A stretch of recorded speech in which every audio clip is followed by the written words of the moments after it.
Fiancé's parents are evil. But I can't do anything about it. All right.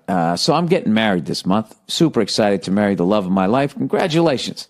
But the whole experience is going to be awkward and weird because their parents don't like me. In fact, they hate me.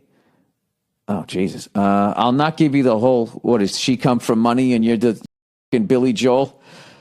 You marry an uptown girl, huh? You singing in your garage?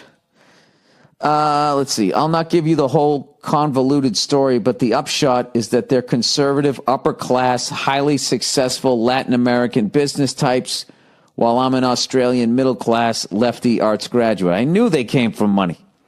Anyway, we've been together for almost a decade now, and even though I know they've said horrible things about me behind my back and tried to talk her into leaving me numerous times, they've always been pleasant to my face. Oh, that's even worse.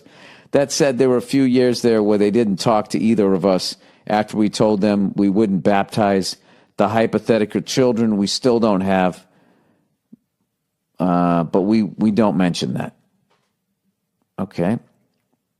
So you guys are agnostic or something? I don't know. Basically, it's going to kill me to have to look at their stupid heads on my wedding day. We only invited them out of a sense of obligation, but now it's hitting home that I'm actually going to be part of this family now. What I need is a long-term plan of attack to survive the next few decades until they shuffle off this mortal coil.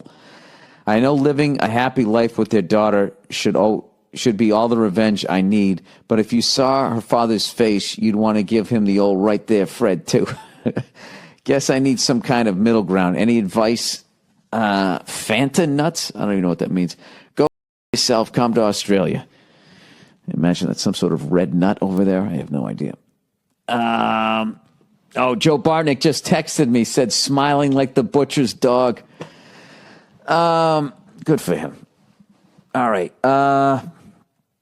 Any advice? The most important thing that you said there is that you're realizing that you're marrying into this family. And that is something that you never really think about enough. I don't think enough people do until you just picture this person is going to hold your child someday and want to take the kid to a ball game.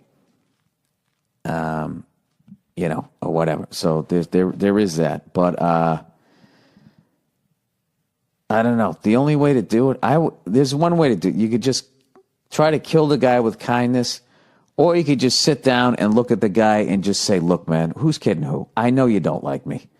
I know you're just being polite out of, respect for your daughter or whatever. But you don't have to be nice to me anymore.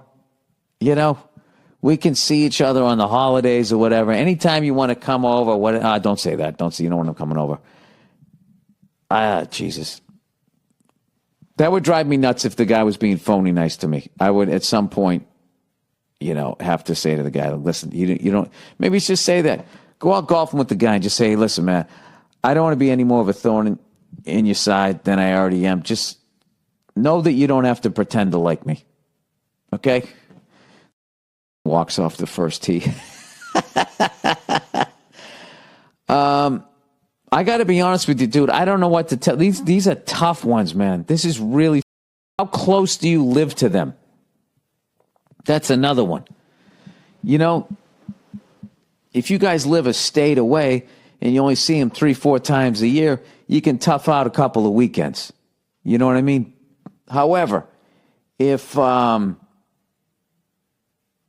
if they live right down the street, and then they don't approve of you, and then you have a kid, and then they're going to question how you're bringing it up, and they're already getting involved. I can tell you this, they're already way too involved.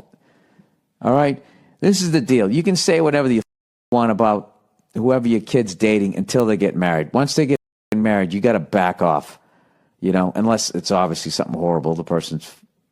One person's abusing the other person, but they got to back off. So maybe you got to have that conversation. Just be like, listen, I know you don't like me, but I love your daughter and she loves me and we got married. So you need to deal with that. Yeah. Yeah, you need to deal with it. We got married, all right? So I don't need you coming over here giving me the stink face in my own house. All right? You already did it once. You do it again, I'm going to take your head. I'm going to stick it right in the icebox. All right? I had enough of you. Yeah, guy. I have no good advice for you, sir. I don't know what to tell you. I just hope it works out. But don't take any shit from the guy. And when it comes to you and your wife, I would just make jokes about it. You know, I'd be like, hey, you know, I'm going to go hang out with your dad today. She'd be like, really? No, he hates me. Remember? Whatever, you know, just keep it light. But don't joke about it too much, because then she'll say, but it really bothers me that he doesn't like you. I want everybody to like each other. Sir, I think you're going to be okay, but I'd be lying to you if I didn't tell you that 17% of me thinks that you're really stepping into some shit here. But you know what? Everybody who gets married does, so good luck to you. Good luck to you, but don't take any shit from that guy. I think you can get to the mom. You can charm her, right? I bet you can charm her. And once women are more forgiving, right? Until they're not, and then they'll fuck you in your sleep. But generally speaking, more forgiving. And I think if she really sees a love between the two of you, she could back off. And then that's what you do. This is what you do. You divide and conquer. All right, I think I'm onto something. That guy, make her mom love you. All right, that's it. And then she'll start nagging at him, and he'll either go one or two ways. He'll either give in and eventually like you, or two, it'll eat him up and he'll die sooner. All right, Jesus. Had to go all the way to there, Bill? Yeah, evidently I did. All right.